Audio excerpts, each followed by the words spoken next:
오늘 우리에게 주시는 하나님 말씀은 신약 성경 누가복음 1장 67절에서 80절까지 말씀입니다. 누가복음 1장 67절에서 80절 말씀을 제가 봉독합니다.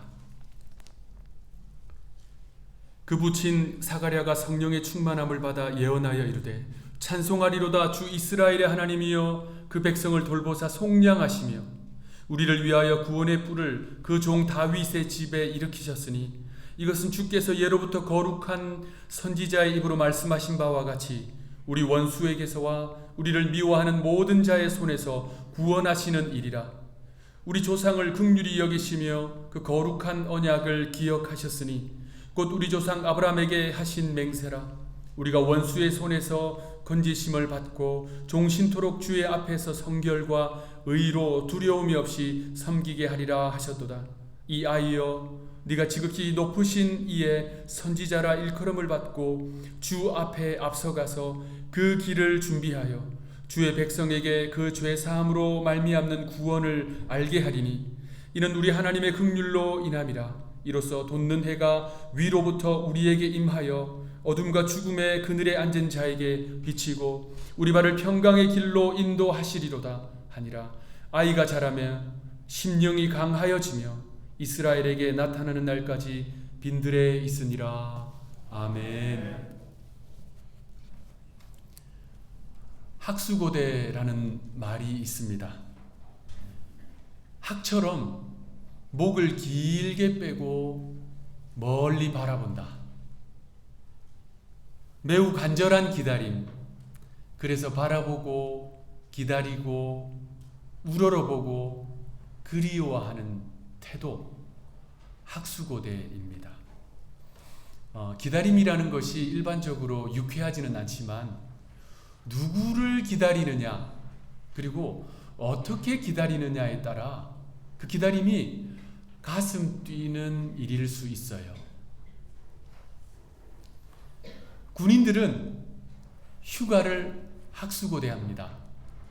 학생들은 방학을 학수고대하지요. 직장인들은요, 월급날을 학수고대합니다. 사랑하는 사람들은 연인을 만날 날을 학수고대합니다. 목사는 주일을 학수고대합니다. 여러분들은 무엇을 학수고대하십니까? 우리는 지금 기다림의 절기 대림절을 보내고 있어요. 대림절은 우리 예수님께서 오실 날을 기다리는 학수고대하는 절기이지요. 그래서 예배 전에 우리 성도들이 광고 드린 대로 앞에 나오셔서 예수님을 기다리는 마음으로 성탄트리 함께 장식했습니다. 예배 전에 못하신 분들은 예배 끝나고도 하실 수 있으니까 다 동참해 주시면 감사하겠습니다. 복음서에 보면요, 그렇게 주님을 기다린 인물들이 여러 명 등장합니다. 지난주에는 그 가운데 마리아를 살펴봤지요. 마리아는 천사로부터 수태고지를 받는 사람입니다. 수태고지, 장차 아이를 낳을 것이다. 마리아는 그 두렵고도 떨리는 소식을 듣고 다음과 같이 반응하지요. 누가복음 1장 38절 주의 여종이오니 말씀대로 내게 이루어지이다. 이때부터 마리아의 기다림은 시작됐습니다. 마리아의 기다림은 의미 없는 기다림이 아니었어요. 마리아의 간절한 기다림은 시가 되었고 노래가 되었고 찬양이 되었습니다. 성경에 보면 수태고지를 받은 인물들이 여러 명 등장합니다. 노년의 아브라함, 하나님의 사자가 아브라함을 방문해요. 그리고 장차 아들을 낳을 것이다 라고 수태고지해 줍니다. 그런데 그 아브라함의 집 장막문 뒤에서 사라가 그 이야기를 듣고 있었어요. 그런데 사라가 생각하기에 본인의 처지를 생각할 때, 연로한 처지를 생각할 때 믿기지가 않는 거예요. 그래서 사라가 웃었어요. 그랬더니 얼마 후에 웃음이라고 하는 뜻의 아들 이삭을 낳습니다. 사사시대였어요. 사사시대에 단 지파에 마노아라고 하는 사람이 있었습니다. 이 마노아 내외도 자녀가 없었어요. 그런데 그들이 밭에서 일을 하고 있을 때 하나님의 천사가 찾아왔어요. 그리고 수태고지 해줍니다. 그리고 얼마 있지 않아 사사 삼손이 태어납니다. 사사시대가 끝나갈 무렵에 에브라임 지파에 엘가나라고 하는 사람이 있었어요. 이 엘가나에게는 두 아내가 있었습니다. 지금과는 다르게 그때는 일부 다처가 허용되어 있던 시대입니다. 그런데 예나 지금이나 그러한 집안 환경은 바람 잘 날이 없지요. 늘 시끄럽지 않아요. 이 엘가나에게 있던 두 아내 중에 한 명은 자녀가 있었는데 한 명은 자녀가 없었습니다. 첫 번째 브닌나는 자식이 있었어요. 그런데 한나는 자식이 없었단 말입니다. 사람들은 누구나 다 아픔이 있고 상처가 있잖아요. 그러면 서로 위로해주고 격려해주고 아픔을 함께 보듬어주고 살면 얼마나 좋습니까? 그런데 브닌나가 그런 인물이 못 되는 거예요. 브닌나는요, 자녀가 없어서 늘 마음이 아픈 한나의 마음에 상처를 줍니다. 이 브닌나의 태도에 대해서 성경은 이렇게 말합니다. 사무엘상 1장 6절. 브닌나가 한나를 심히 격분하여 괴롭게 하더라. 브닌나가 한나의 마음에 깊은 상처를 줬다는 겁니다. 격분하여 괴롭게 했다는 말에 히브리어 원래 뜻은 뭐냐면요, 한나의 마음에 태풍이 불게 했다는 거예요. 천둥번개가 치게 했다는 말입니다. 그러니까 이 브닌나는 늘 한나의 속을 뒤집어 놨어요. 깊은 상처를 줬습니다. 한나로 하여금 울분을 토하게 만들었다는 거예요. 자식이 없는 것으로 인해서 깊은 마음의 아픔과 고통을 겪게 만들었다는 것입니다. 종종 보면 사람들의 마음에 그렇게 상처를 주는데 능력이 있는 분들이 있어요. 은사를 받아도 꼭 그런 은사를 받아서 아픈 곳을 콕콕 찌르는 분들이 있습니다. 우리 교회는 그러한 은사를 받는 분이 한 분도 없기를 바랍니다. 한나가요, 그런 아픈 상처를 해결할 길이 없는 거예요. 그래서 다행히 그 아픔을 하나님 앞에 가지고 나왔어요. 하나님 앞에 가지고 나아가 울면서 애통해하며 기도하는데, 한나가 기도하는 장면을 그 시대의 제사장이었던 엘리가 봅니다. 그리고 엘리가 찾아와서 그 내막을 듣고 하나님이 주시는 약속을 한나에게 전달해 줍니다. 수태고지를 해주었다는 겁니다. 그리고 얼마 있지 않아 사무엘이 태어납니다. 이렇게 수태고지를 받았던 인물들에게는 공통점이 있었습니다. 자녀들이 없었어요.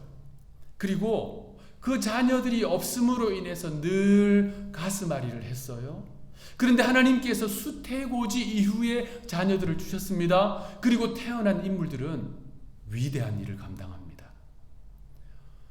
이삭은 태어나서 아브라함에게 주신 하나님의 그 언약의 성취자로서 역할을 감당합니다. 믿음의 대를 이어가요. 삼손은요, 블레셋에게 압제당하고 있는 민족을 구원해냅니다. 사무엘은요, 사사시대를 끝내고 이스라엘의 왕정시대를 시작합니다. 그리고 그는 두 건국왕, 통일 이스라엘의 두 건국왕 사울과 다윗에게 기름 부어서 왕을 세웁니다. 오늘 본문에도 수태고지를 받은 한 인물이 등장합니다. 헤롯이 이스라엘을 통치하던 시대에 유대 땅에 제사장이었던 사가랴와 그의 아내 엘리사벳에게는 자녀가 없었어요. 오늘 성경 누가복음 1장 7절 우리 함께 읽어보겠습니다. 누가복음 1장 7절 시작. 엘리사벳이 잉태를 못함으로 그들에게 자식이 없고 두 사람이 나이가 많더라. 이미 이 두 내외는 나이가 많았어요. 그리고 자녀가 없는 상태였습니다. 하루는 이 제사장 사가랴가 제사장의 업무를 하고 있었어요. 그런데 주의 천사가 사가랴를 방문합니다. 그리고 수태고지해 줍니다. 누가복음 1장 13절 같이 읽겠습니다. 시작. 천사가 그에게 이르되 사가랴여 무서워하지 말라. 너의 간구함이 들린지라. 네 아내 엘리사벳이 내게 아들을 낳아 주리니 그 이름을 요한이라. 사가랴가 주의 사자로부터 수태고지를 받았습니다. 장차 아들을 낳을 것이고 그 아들의 이름까지 정해줍니다. 요한이라고 하라. 요한, 히브리어로 여호하난을 줄인 말입니다. 여호와는 자비로우시다. 이 시대에 이스라엘이 참 고통 가운데 있었거든요. 하나님은 위로의 아들로 여호하난을 보내주신 것입니다. 앞서 낭독한 이 설교 본문 누가복음 1장 67절 이하의 이 긴 본문은 제사장 스가랴가 수태고지를 받은 이후에 성령의 충만해서 예언한 내용입니다. 그러니까 아버지 제사장이 장차 태어날 아들에 대해서 예언한 말씀입니다. 그 가운데 76절은요. 장차 태어날 그 요한, 여호하난의 사역과 일생이 어떠할 것인지를 함축하고 있는 내용입니다. 76절 이 아이여 네가 지극히 높으신 이의 선지자라 일컬음을 받고 주 앞에 앞서가서 그 길을 준비하여.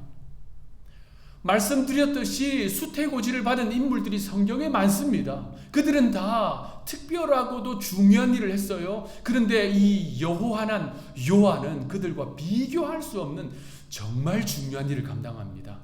장차 오실 메시아를 위한 길을 준비한 일을 그가 감당합니다. 지극히 높으신 이 곧 장차 오실 예수님을 위해서 길을 준비한 사람. 예수님보다 이 세례 요한은 6개월 먼저 태어났어요. 그러면서 그의 사명을 감당하기 위해 그는 광야로 나갔습니다. 광야에서 무슨 일을 했느냐? 주님이 오실 길을 준비했습니다. 자, 이 세례 요한이 태어나던 당시에 그 시대는요. 세례 요한이 태어나고 자라고 사역하는 그 시대는 온통 로마가 고대 근동을 제패하고 있는 시대입니다. 로마는요, 압도적인 군사력으로 지중해 연안의 국가는 물론 아프리카와 심지어 아시아의 국가들까지 정복했어요. 로마가 그 넓은 영토를 효과적으로 통치하기 위해서 선택한 방법은 다름 아닌 길입니다. 로마는요, 사통팔달 동서남북으로 연결되는 길을, 이 도로망을 만들기 위해서 정말 노력을 많이 기울였어요. 그렇게 길이 제대로 닦이니까 군사들이 빠른 시간 내에 국경까지 이동합니다. 그리고 서로 다른 지역에서 나오는 물물들이 교환되면서 국가가 부강해졌어요. 로마의 전성기가 이루어졌습니다. 당시 이 로마는요, 앞서 말씀드린 대로 길을 닦는 일에 정말 노력을 기울였는데요. 기록을 보면은 로마 시대에 길을 전문적으로 만드는 이 전문가들이 있었어요. 그들이 하는 일은 먼저 방향을 정했습니다. 가능하면 길이 똑바로 될 수 있도록 만들었어요. 그들이 길을 방향을 결정하면요, 평화 시에는 군사들이 와서, 전쟁 시에는 노예들이 와서 길을 닦기 시작했습니다. 마차 두 대가 교행할 수 있는, 마차 두 대가 움직일 수 있는 정도의 넓이로 길을 만들었는데요. 그 길을 여러 공정으로 아주 깊숙이 땅을 파서 그때부터 여러공적으로 단단하게 길을 만들었습니다. 지금도 로마 인근에 아피아 가두라는 도로가 있는데 기원전 300년에 만들어졌어요. 그러니까 2300년 된 그 도로를 지금도 사용하고 있습니다. 그리고 그들은요, 여행자들이 길을 가다가 길을 잃지 않도록 일정한 거리마다 이정표를 만들어줬어요. 마일스톤을 세워놨다는 말입니다. 오늘날 우리가 도로에서 보이는 이정표들은 전부 로마 시대에 만들어진 것을 기원으로 하고 있습니다. 현재 전 세계에서 지금 길에 대한 이야기를 하고 있으니까 도로망이 가장 잘 형성되어 있는 나라는 우리가 살고 있는 미국입니다. 제가 구글링을 해보니까요, 2016년 기준으로 이 미국이 가지고 있는 고속도로 전체의 길이가 약 48,000마일, 5만 마일 정도 안 돼요. 아주 긴 거리지요. 그런데 기록을 보니까 로마 시대의 전성기의 도로, 그러니까 제국이 직접 만들고 관리하고 또 그렇게 또 관리들을 보내서 통치하게 만든 그 길의 총합이 25만 마일이에요. 얼마나 로마가 길에 대해서 진심이었는지 알 수 있습니다. 자, 그러한 시대에 지중해의 동쪽 끝에 있는 조그만 나라 이스라엘, 그 이스라엘 중에서도 길도 없고 도로도 전혀 없는 광야 한복판에서 세례 요한이 지금 사역하고 있습니다. 그 세례 요한은 그곳에서 길을 준비하는 일을 하고 있어요.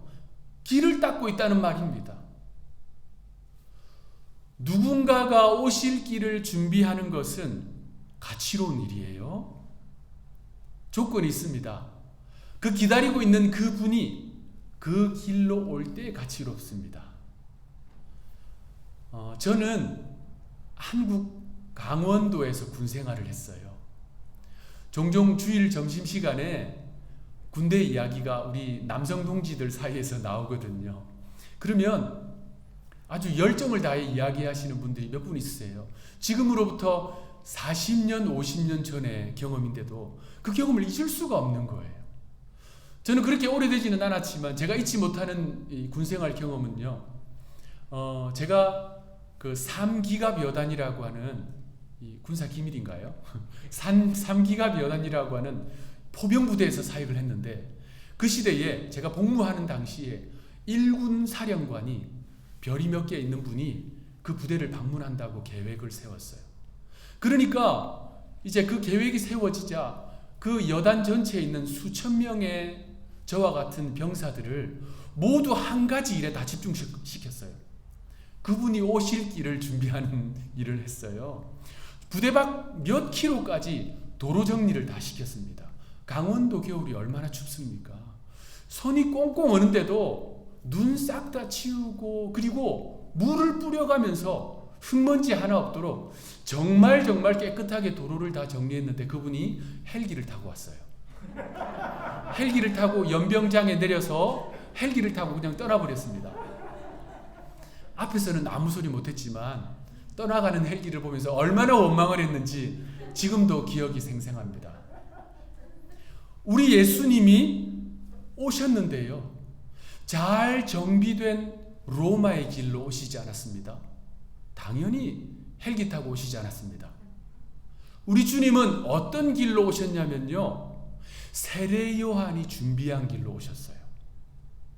그렇다면 세례 요한은 어떤 길을 준비했을까요? 지금 주님이 오심을 기다리고 있는 이 대림절, 우리는 어떤 길을 준비해야 될까요? 세례 요한이 광야에서 활동을 하자 사람들이 몰려들기 시작했습니다. 그러니까 유대 종교 지도자들이 위기를 느꼈어요. 그래서 찾아가서 따지듯이 신문하듯이 묻습니다. 너가 메시아냐? 너가 엘리야냐? 너가 오리라고 예언되어 있던 그 선지자냐? 세례 요한은 모두 아니다라고 대답합니다. 그렇게 예언되어 있던 사람이 아닐 뿐만 아니라 나는 그분이 오시기로 되어 있는 그분의 신들매를 풀기도, 신발끈을 풀기도 감당하지 못할 사람이다. 이 당시 유대 문화에 있어서요, 집에 종이 있는 그러한 집에서 주인이 길을 갔다가 밖에 나갔다가 돌아오면요, 먼저 이 주인이 발등상에, 신발을 올려놓는 발등상에 발을 올려놓으면 종이 가서 그 신발의 끈을 풀어줍니다. 다 풀고 나면 물을 떠와서 발을 씻겨줘요. 이것이 유대 문화의 정결 예식입니다. 여러분, 팔레스타인이 얼마나 먼지가 많아요? 이 당시에 그들이 신었던 신발은 샌들입니다. 얼마나 발이 더럽고 먼지가 많겠습니까? 그러니까 그 발을 씻는 일을 하는 일은 집안에 있는 종들 중에서도 제일 서열이 낮은 사람이 하는 일이에요. 세례 요한은 그 일을 감당하기도 자기는 부족한 사람이다. 주님의 그 발을 닦기도 부족한 사람이다 라고 말을 합니다. 그랬더니 이 종교 지도자들이 묻기를 멈추지 않습니다. 도대체 그럼 당신은 누구인가? 우리에게 대답하라. 그 질문에 세례 요한의 대답이 바로 세례 요한이 준비한 길이 무엇인지, 우리가 준비해야 할 길이 무엇인지에 대한 대답입니다. 요한복음 1장 21절 22절 우리 한 목소리로 읽어보겠습니다. 시작. 또 말하되 누구냐? 우리를 보낸 이들에게 대답하게 하라. 너는 내게 대하여 무엇이라 하느냐? 같이 읽겠습니다. 이르되 나는 선지자 이사야의 말과 같이. 본문이 없나요? 요한복음 1장 21절 22절. 네. 자, 21절 같이 읽어봅시다. 시작. 또 말하되 누구냐? 우리를 보낸 이들에게 대답하게 하라. 너는 내게 대하여 무엇이라 하느냐? 네. 그 다음 제가 읽겠습니다. 22절이 중요해요. 이르되 나는 선지자 이사야의 말과 같이 주의 길을 곧게 하라고 광야에서 외치는 자의 소리로라 하니라. 나는 주의 길을 곧게 하라고 광야에서 외치는 자의 소리다. 그래서 공동 번역은 이 구절을 나는 예언자 이사야의 말대로 주님의 길을 곧게 하라 하며 광야에서 외치는 이의 소리요. 광야에서 여러분들 주님의 길을 곧게 하십시오, 주님의 길을 바르게 하십시오 라고 외치기 위해서 자기는 이 자리에 섰다 라고 대답하는 것입니다.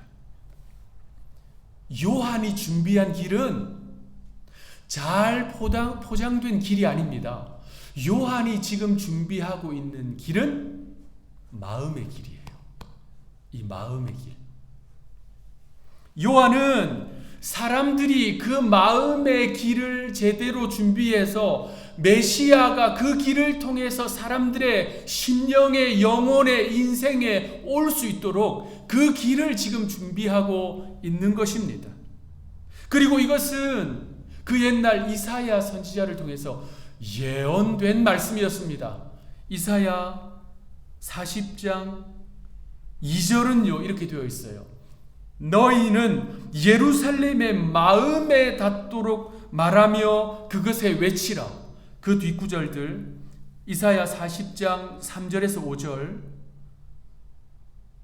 5절 읽어보겠습니다. 시작. 외치는 자의 소리여 이르되 너희는 광야에서 여호와의 길을 예비하라. 사막에서 우리 하나님의 대로를 평탄하게 하라. 골짜기마다 도두어지며 산마다 언덕마다 낮아지며 고르지 아니한 곳이 평탄하게 되며 험한 곳이 평지가 될 것이요 여호와의 영광이 나타나고 모든 육체가 그것을 함께 보리라. 이는 여호와의 입이 말씀하셨느니라. 아멘.